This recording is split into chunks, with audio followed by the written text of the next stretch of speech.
Hello. The big question is always, how do I get started? When I want to leave the United States, I suspect this is true for the United Kingdom, for a lot of other countries. How do I get started if I just want to leave my country and just start traveling and seeing the world? And the first thing I tell people is don't just jump off the cliff and quit your job and go. It takes 6 months to a year of preparation to go from one country to another. And I mean, even when I leave one country that's not the United States to go to another country that's not in the United States, I still have the same things prepared. I can't go through all of them right now this morning, but I wanted to give you a few minutes to show you how I did all the things that I did. I wrote an article called How to Leave America 101, a masterclass. A lot of you have shared it, and I want to put it here as well. The first thing I would say is, you can do these in no particular order. I'm going to give them to you in the way I wrote them, is to get Google Voice or some kind of reliable voice over internet protocol, VoIP. Google Voice is a great tool. You have to set it up before you leave your home country on your phone. You download Google Voice. You can register a phone number in any zip code you want. You can get a custom phone number. You can do all those things. But the reason it's important is because no matter where you go, anywhere in the world, you can use your laptop or your desktop computer to make phone calls. And when you call places, it registers as if you were still in the United States. Why is that important?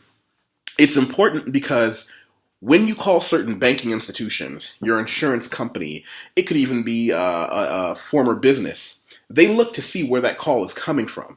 And it delegitimizes who you are. If you're an American calling, common thing, calling an American bank, they're going to say, well, why are you as an American calling me from Brazil? Now, I can avoid all that by simply having an American phone number. I'm not an advocate for Google. I'm not here to take any commission off any of the things I tell you today. But my mustache is... I got to keep that thing up. The thing that gets to me is a lot of times people find out they can get locked out of their accounts. They can actually get locked out of their accounts by not calling from an American phone number. And that's a small thing that you can... That's a small thing that you can overcome by just doing something simple like that beforehand. It takes 5 to 10 minutes. Always with any Google account or any of your internet accounts, set up two-step verifications, meaning whenever it's registered and someone tries to log in, even you, it sends a password to a phone number. But here's the trick. Don't use your current phone number. Use the phone number you set up through Google Voice. That way, no matter where you are, you can receive it. I've seen people get locked out of their accounts because the verification phone number was actually in the phone number they had in the United States, not their Google phone number or their VoIP phone number, which they also can't change the phone number for registration for security reasons while you're calling from a different place. It gets really complicated. The second thing, it's kind of on par with the first except for going to websites. I'll always use your bank as an example. It could even be your own website. Buy a 1-year subscription to a VPN, a virtual private network. They're cheap, and what they do is they allow you to look as if you're looking into the internet from someplace different. You can be in Malaysia, Singapore, Brazil, China, but when you access the internet, it looks as if you're still at home, or any country you want. A great tool, shopping for things. You'll find that when you log in from different countries, the prices change. Another big one is if you're in a country that suddenly decides to change the internet regulations or protocols, or if you're in a place like China, or I don't know, North Korea, if you're visiting North Korea, I don't know why you would do that, where you can do things like say, I can go on the internet as if I was still at home. This is important because when you log onto a website, what a lot of people don't know is it tells the internet where you're logging in from. So if you're logging into your bank, if you're logging into your own website, it'll say, wait a minute. We know YusefWateef. We know YusefWateef is an American. Why is he logging in from Sao Paulo, Brazil? Why is he logging in from Shanghai, China? You can avoid all that. You can avoid the late night phone calls with your IT department saying, no, it's me, trying to prove that it's me because you set up all the security, and avoid all that by getting a VPN. Just Google what is the top 5 VPNs. Buy a year subscription. It's going to cost you 30 or 40 bucks. Get one that you can download on your tablet, your computer, and your phone. Try it out. Both of these things are things you need to do 6 months, a year before you leave. Get comfortable doing it. Especially if you're going to be working remotely or abroad. I do pause, commercial. I am an editor, a copy editor, a proofreader. I do ghostwriting. If you have a website, a book, a magazine that needs to be edited into correct and university level English, that's what people hire me for. I write resumes, anything that has to do with writing the English language. In person, I do a lot of coaching for people who do TED Talks, for people who do a lot of public speaking engagements like I do. And I teach them how to be as fluent in English, even if it's their own native language, as I am. And that's something that, again, I don't make money on YouTube. I'm not going to get into the YouTube monetization game. What I will ask is for everyone to do two things. One, go down and click the share button and share this with someone, or share it on your Twitter, share it on your Facebook, and just say, hey, if you like this guy, subscribe. Two, make sure you subscribe and hit the bell. Everybody tells you that. I want you to do it too. I talk about a lot of things. Bitcoin, which interestingly enough has been expanded into a wider conversation about money. I talk about world travel the way we are now. And I also talk a lot about just having these giant roundtables with my friends. If you go to the main part of my page, you can see we do these giant group discussions. Something else you can do on the internet, scan everything. Scan the back and front of every document you have. That includes birth certificate, passport, social security card, every credit card you have. Not that you should have credit cards, that's a different discussion. Every debit card you have. Upload them into a place like a Dropbox or a Google Drive, and you give access to that to someone you trust. If you don't have someone you trust, we can talk about that later. You need to. Because there's going to be a situation where something is lost, stolen, or miswritten, and you're going to have to go find a scan of it to show people, or to show an institution, say, listen, I've got my new original coming. Here's a scan I took before I left home. That has saved my ass a couple of times. Create a separate folder if you have two people that you trust. Save separate folders and say, here's all my personal information. This is every page of my passport that's been scanned and put into one little folder. This is all my credit cards that have been scanned back and front, put in one little folder. This is every document that I have scanned back and forth, put in one little folder. And I sincerely need you to guard this with your life, because if I'm ever stuck in the middle of Heathrow Airport, London, or downtown Singapore, trying to buy a cup of coffee with a credit card that doesn't work, I need this information. Set up a second, preferably third money account. We can talk about Bitcoin in a separate issue, but PayPal debit card. Most people don't know PayPal even has a debit card. Set up a PayPal debit card so that you can use your PayPal account as you're being paid into it anywhere in the world. Set up your local ATM cards. Make sure you go to the bank, and this is an important one. I always say hello to a nice account manager in your bank.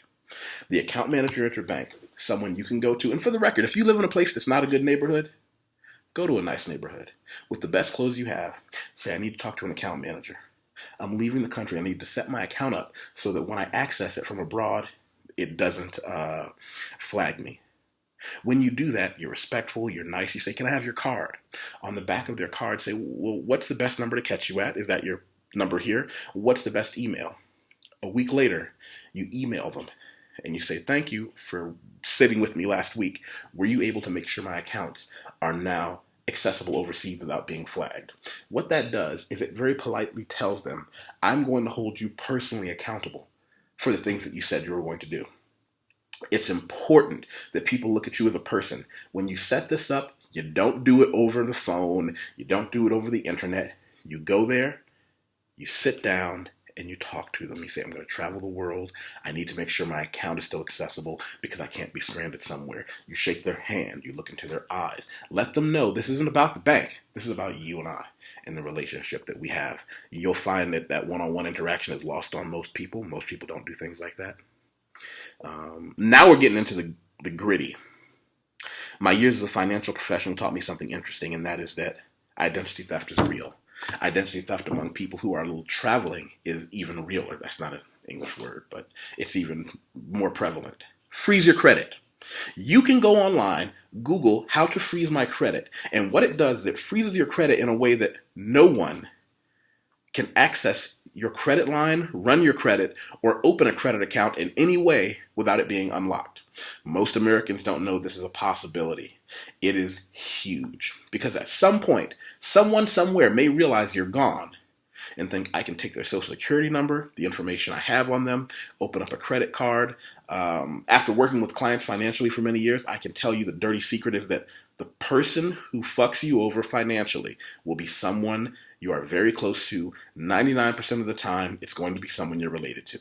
I mean that with all sincerity. I have yet to find someone who has had their identity stolen that had it stolen by someone they didn't know, and most of them were direct mother, father, brother, sister, son, or daughter.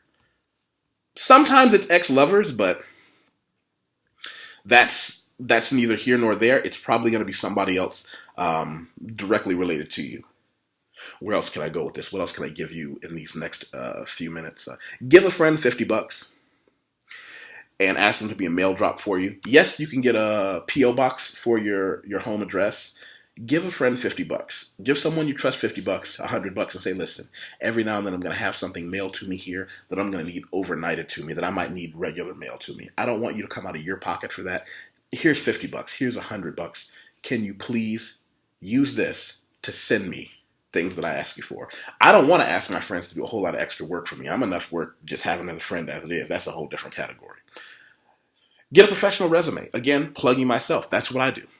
Get a professional resume even if you're not leaving the United States to get a job.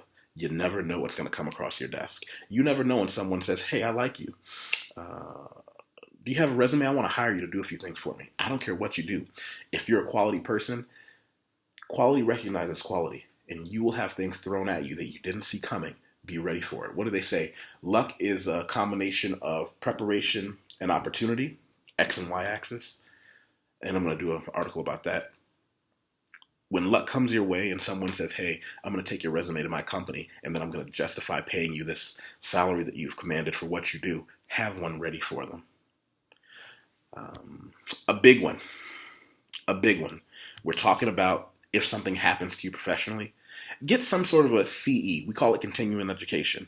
I've written many articles about massive open online courses. I'm a big advocate of taking a 12-month Bitcoin course, a 12-week Bitcoin course by Andreas Antonopoulos, which I've linked in my other video, the one before this about Confession of a Bitcoin Hustler. I want to be clear.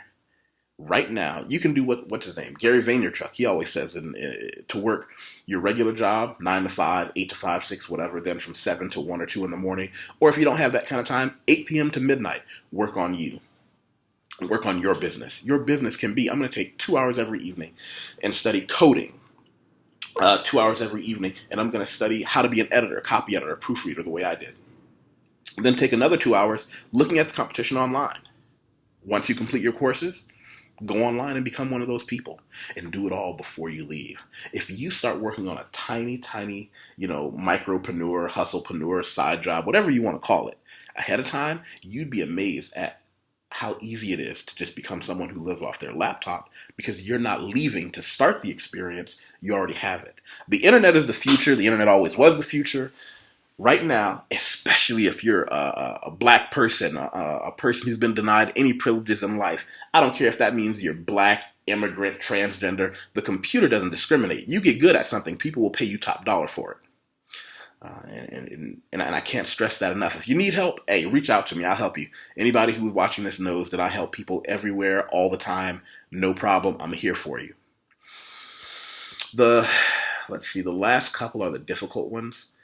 Actually, something not so difficult. Right now, if you have a passport, make sure it's valid for at least another year or two, and get a passport card. You can actually get a card the size of your driver's license, so when you walk around outside the country, your passport can stay locked up in your luggage or in your safe at home, but the little passport card has a different number on it, but it's still ID you can keep in your wallet. And what else would I say? I lie about my dates all the time. I don't tell people when I'm going to be where because people always want to have hello parties and blah, blah, blah, blah, blah. I often will arrive in the city 2 to 4 weeks before I tell anybody I'm going to be there to make sure all my professional business is set up. Those things are important. The last one is probably going to be the hardest, and I saved this for last because it's painful. We can talk about this again later. You're going to have to shut the fuck up. You can only talk about your travel plans with somebody who's already done it. We're going to talk about that later. Hey, my client is here. I hope everybody has a great day. How you doing, buddy? I was just doing